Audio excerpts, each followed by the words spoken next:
what we see. 4,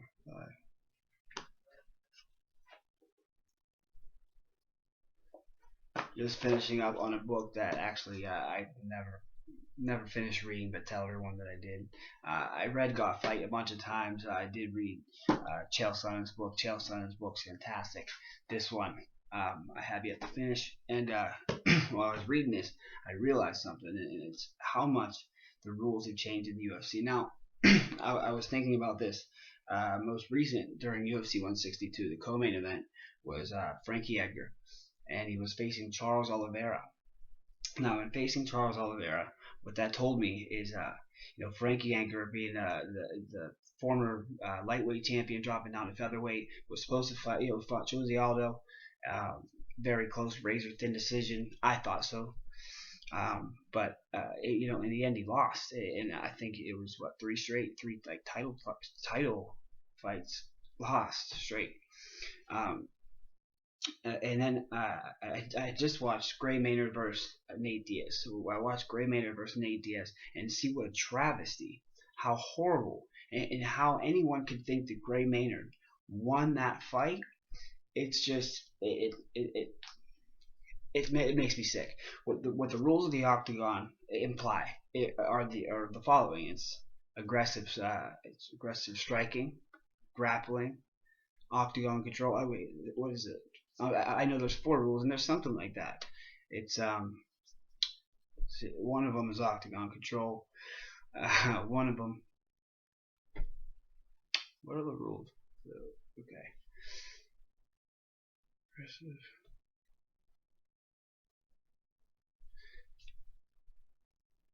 Aggression, striking, grappling, and octagon control are the 4 things the judges are supposed to base their scores on. So if you're walking someone down and they're fighting backwards, do you deduct points for that, or just not give them any? And how many steps or how long does someone have to walk the other fighter down to gain points for being aggressive? Case in point, Nick Diaz versus Carlos Condit, UFC 143. Without Nick Diaz chasing Carlos Condit down, there'd be no fight. There wouldn't have been a fight. Say that Nick was fighting the same style that Carlos was fighting. They would be 2 guys chasing each other in circles around the cage, pit-patting each other in the calf, and scoring significant strikes. To me, this is ridiculous. So if they're just chasing each other around in a circle, who's the aggressor? Nick Diaz went forward the entire time. Carlos Condit fought backward. But one of my favorite fighters, and this is the main point of the video, is he got burned, beat. It was proven that the judges were just so wrong, and they weren't just like a little bit wrong. It wasn't just like disputed. It was a fact that they fucked up bad. And they didn't only fuck up bad, like this guy lost the fight, he's on a skid. This guy was on a tear. He was on a tear. He was promised a title shot twice, not once but twice. The first time he was promised a title shot was a knockout to Ryan Bader. Talking about Lyoto Machida.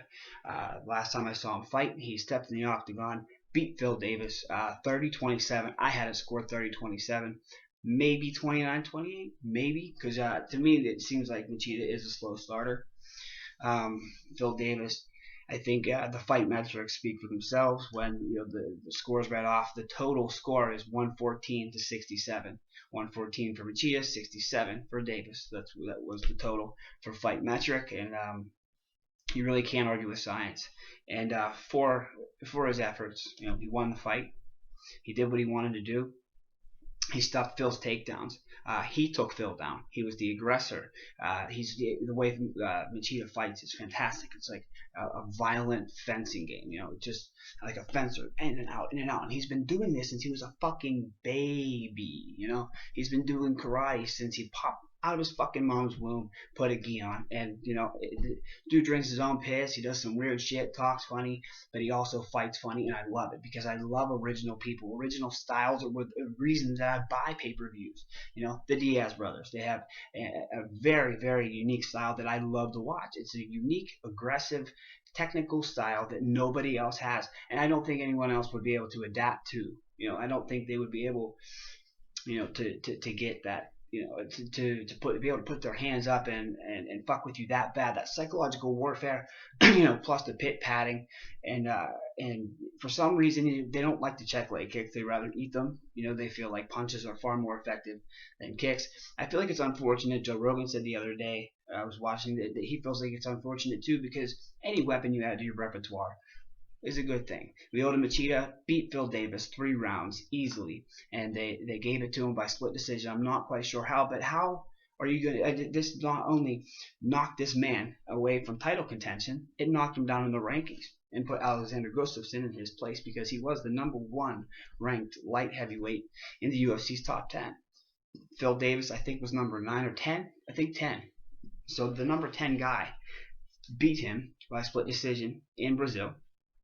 And on that card, I think every Brazilian that fought an American won. Was he? There's just something that tells me he was the sacrificial lamb. They can't have every Brazilian, really every Brazilian, beat the American.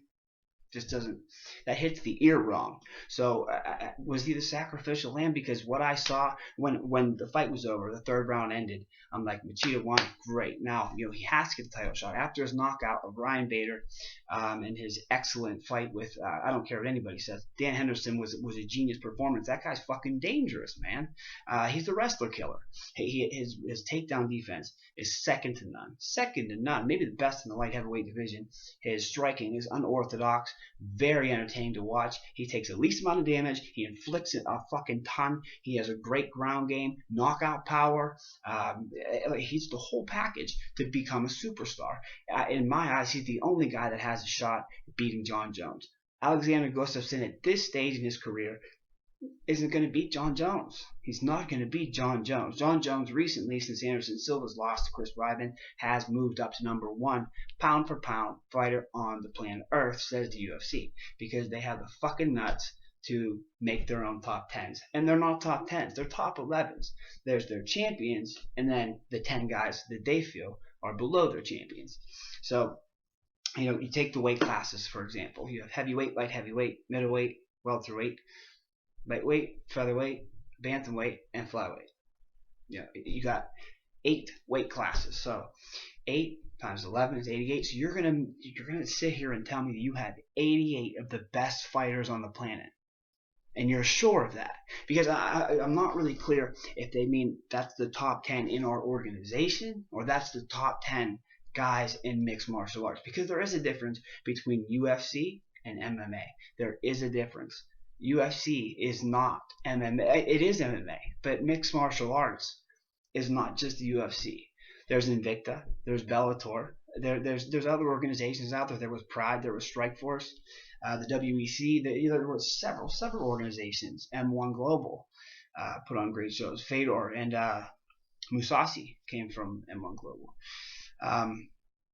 Machida got screwed, and I want to know what they're going to do about it. What do you do to a guy that you just basically you ripped his dreams away? Machida's not getting any younger. He's already fought for the belt, held the belt, defended the belt, lost the belt, worked his way back up the ladder with a knockout and a decision win over a veteran like Dan Henderson with that fucking H-bomb that's always cocked and ready to go. And I believe he took Henderson down as well as Davis. He did less against Henderson than he did against Davis, and yet Davis wins. So I want to know how Machida's going to be, some sort of reparation for this huge fuck up.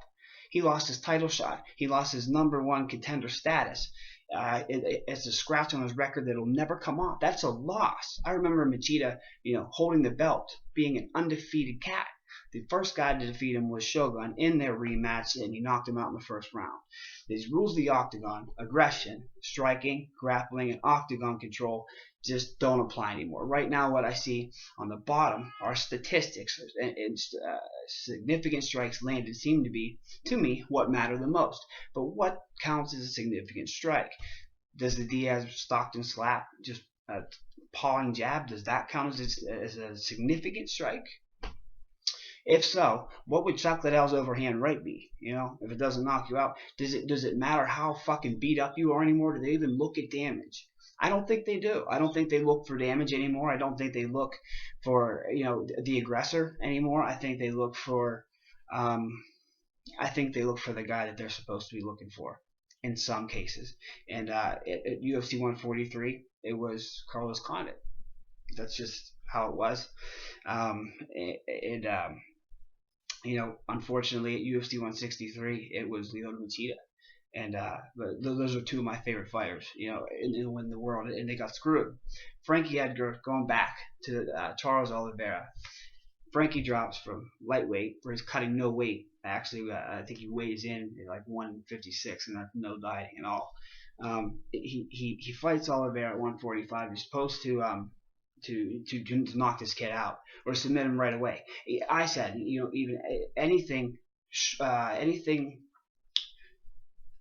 shorter than a knockout, TKO, referee stoppage, or submission, put to sleep, broken arm, something would be unacceptable for Frankie Edgar. It's just unacceptable. You can't keep him on a pound for pound, top 10 pound for pound greatest fighters on the planet list, if he can't finish a guy that's not even in their top 10. And Frankie Edgar's in the not only pound for pound list, not only in the featherweight top 10, but also the lightweight top 10.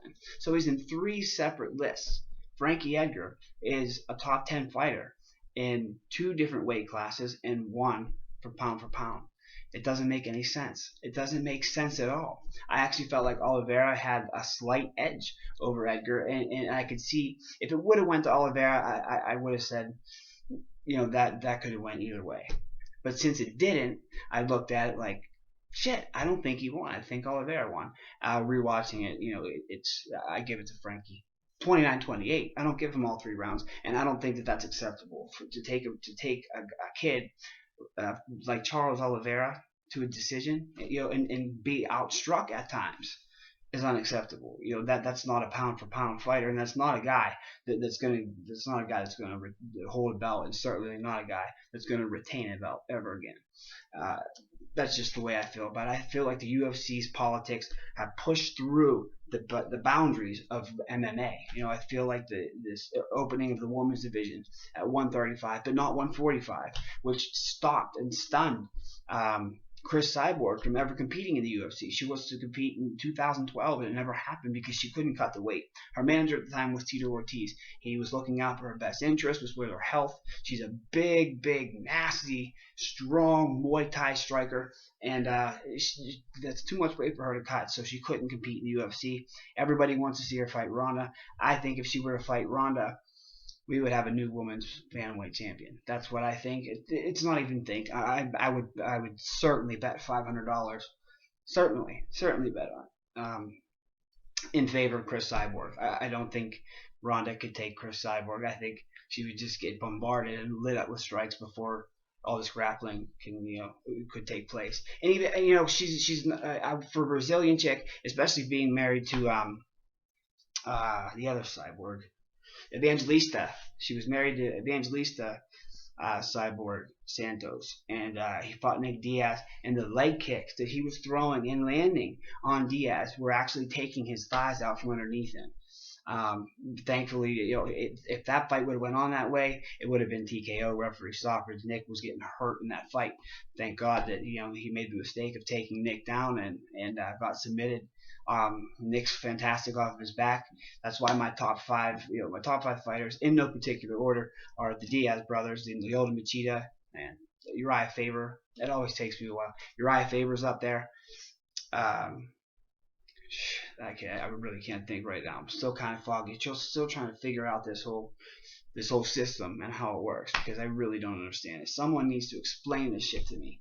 It cannot be striking, effective striking, grappling, octagon control, and fucking beating your dick, or whatever their 4 little rules are supposed to be based. I think, and now they have a new thing called top time position. So here's my question: is if I get a guy's back and roll onto my back to try and choke him, he's on top of me. So does that count as top time for him or top time for me? I mean, these things are these new statistics that are popping up. That's what you have to go by. There's no reason to have 3 judges sit there when you have a computer counting everything for you. Am I making any sense? Let me know. Comment, like, post. Please share, retweet. Get the shit around.